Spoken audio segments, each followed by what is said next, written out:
Boa tarde. Boa tarde a todos. Em primeiro lugar, eu quero fazer um registro aqui importante, dizer que todos nós reconhecemos no senador Paulo Paim um grande líder e um defensor das causas sociais, especialmente dos aposentados e pensionistas do nosso país, em quem confiamos muito ao longo desses anos. Todos os seus mandatos foram dirigidos à proteção social.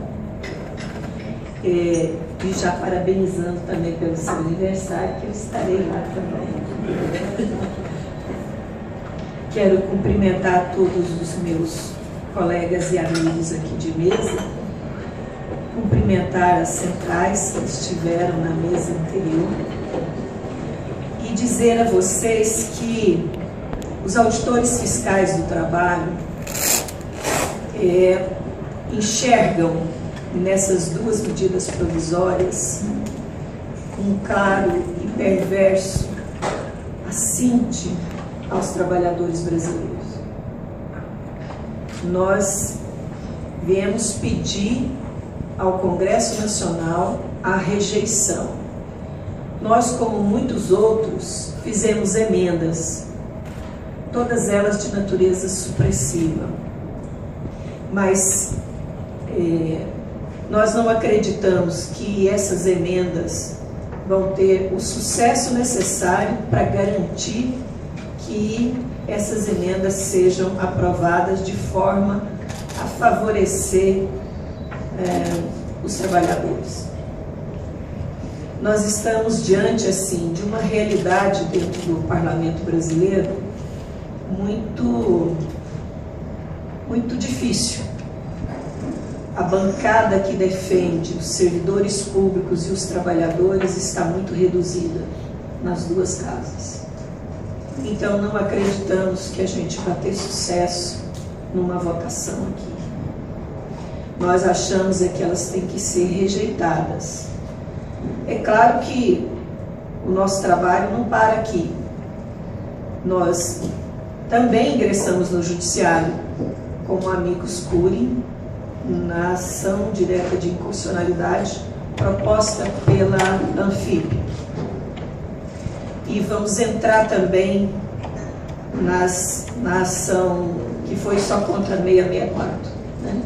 Vamos entrar também na ação das centrais contra 665.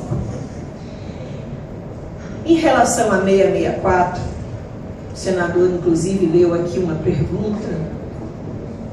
Olha, se você tem 42 anos e é pensionista, você vai receber a metade do vencimento, 50%, durante 12 anos. Apenas. Quando vencer esse prazo, você estará com 54 anos. Então, é muito perverso. Está retirando, né, a possibilidade, inclusive, de uma velhice tranquila. É um brutal assalto mesmo aos direitos dos trabalhadores. Brutal. Recebi agora há pouco uma notícia de que faleceu um auditor fiscal do trabalho lá no Presidente Prudente, em São Paulo. Ele estava doente, com câncer, sofrendo muito, pensando que se ele morresse, a viúva dele, que hoje tem 40 anos, como é que ia ficar? E foi a primeira coisa que ele perguntou para o nosso representante lá: escuta, eu não tenho como evitar morrer, mas e aí, como é que vai ficar a minha esposa, os meus filhos? Ele falou: não se preocupe com isso não, cuide da sua saúde. Mas ele estava em estado terminal. E a mulher ficou uns 40 anos. Ela vai receber durante 10 anos 50%. Então, assim, eu ouvi a senadora Marta Suplicy dizendo dos senhores idosos que casam com as menininhas. Eu quero deixar bem claro que estão transformando algumas distorções, estão transformando a exceção na regra. Pelo amor de Deus, não é todo mundo que é casado com menininha e que seja... É um direito, mas é um absurdo você transformar uma exceção em regra para tirar direito dos outros. É um absurdo isso, sinceramente. E assim, a gente tem que dar essas respostas tristes para as nossas pensionistas. É uma resposta triste que todos nós vamos ter que dar, porque eles vão nos procurar. Muito bem, e o que vocês vão fazer contra isso? Gente, não basta nós nos indignarmos. Eu sinceramente estou indignada desde a publicação dessas MPs, mas eu acredito que a gente tem que ir muito mais à frente. Nós vamos ter que ir realmente para a luta. Na esfera do judiciário a gente sabe que é demorada, que a gente pode ter sucesso ou não, mas nós não podemos permitir que esse assunto passe aqui ileso. Eu quero agradecer, senador, porque eu trouxe esses cartazes, as pastas, e eu gostaria, inclusive, que os senhores exibissem, né? Nós trouxemos para mostrar para a sociedade, que ela está sendo enganada e vilipendiada nos seus direitos, sabe? Entendemos que é um absurdo transferir para o trabalhador, transferir para o servidor público uma conta com a qual nós não colaboramos. Aliás, o que o trabalhador e o servidor público têm colaborado com o governo ao longo desses anos não é brincadeira. Nós temos ajudado esse país a crescer. São os trabalhadores que produzem a riqueza do país.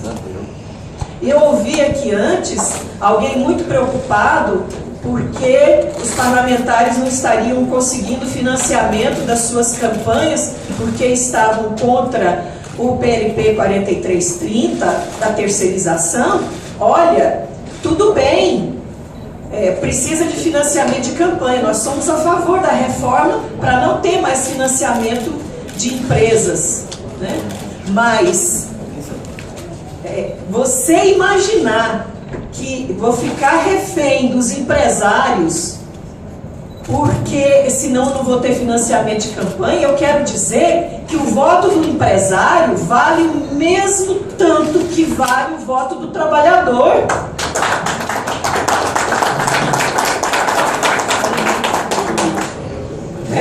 E nós somos, no Brasil, muito mais trabalhadores do que empresários.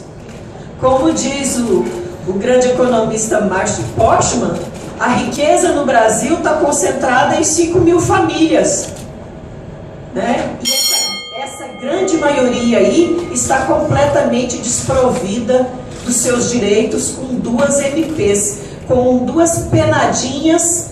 A presidenta da República assinou esse absurdo. Nós queremos pedir à presidente que volte atrás. Eu sei que não é muito cômodo você voltar atrás, mas eu acho assim, de uma dignidade acima de tudo, alguém reconhecer que errou e voltar atrás. E quero dizer que aos congressistas aqui, que eles estão aqui graças ao voto do povo, e esse povo indignado certamente não os trará de volta aqui se aprovarem essas 2 aberrações.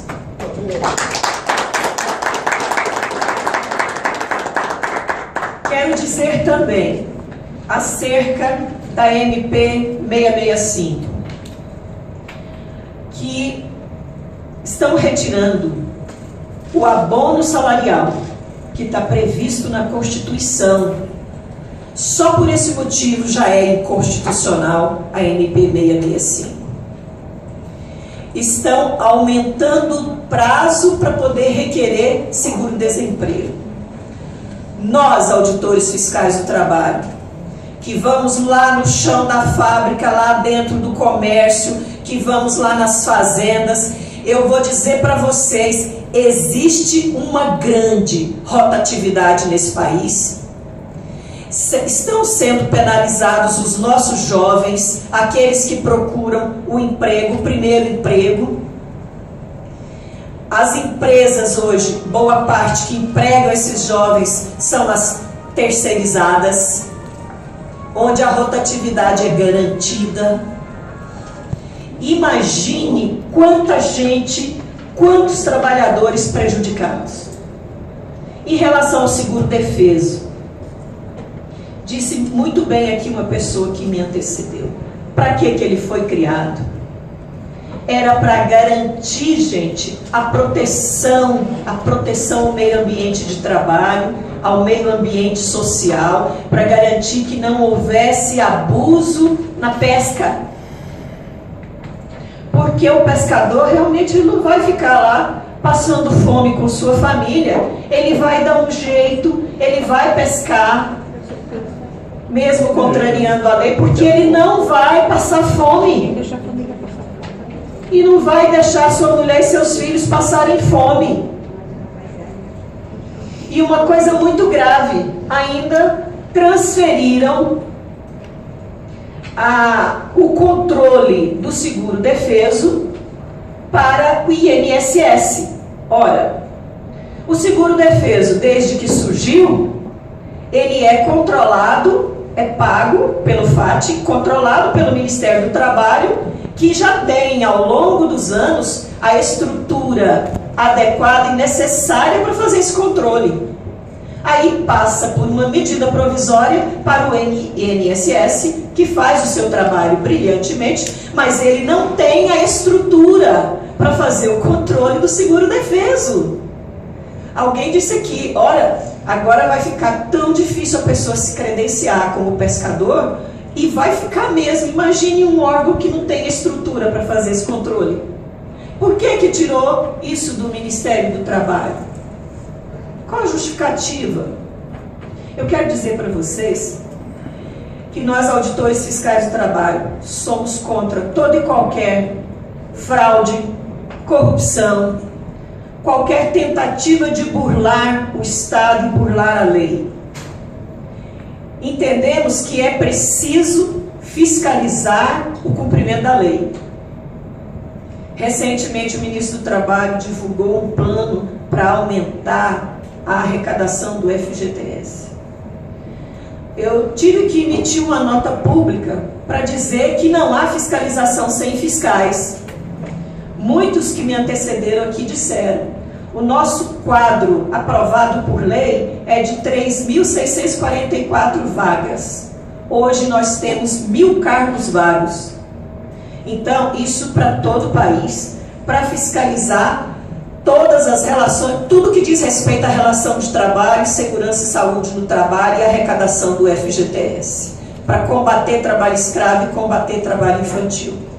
Nós estamos com 2.600 auditores para fazer isso. O Ministério do Trabalho não tem auditores, não tem servidores administrativos e estão com mais de 6 sedes do Ministério interditadas por absoluta falta de condições de segurança, tanto para os seus próprios servidores quanto para o público que procura o serviço do MTL. Há um desmonte do Ministério do Trabalho, um desmonte. E a sociedade é que está perdendo com isso, claramente. Os trabalhadores estão em risco por falta de auditores fiscais do trabalho.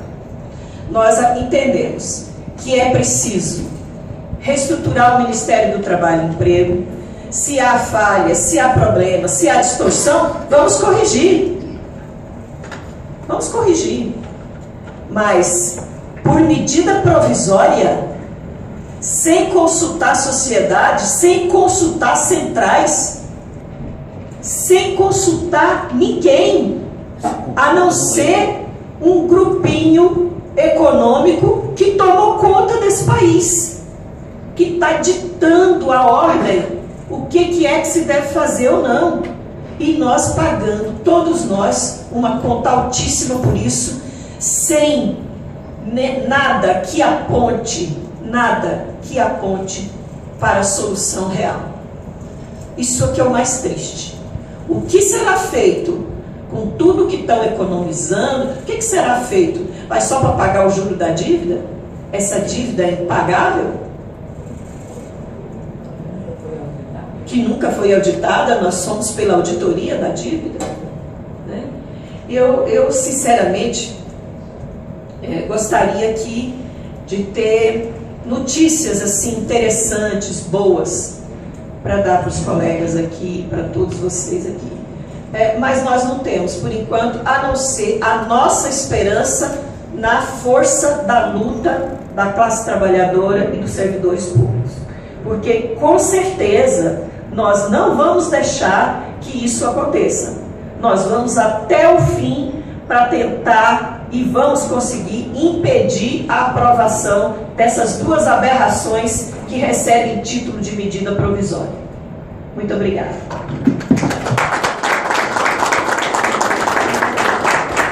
Foi a doutora Rosa.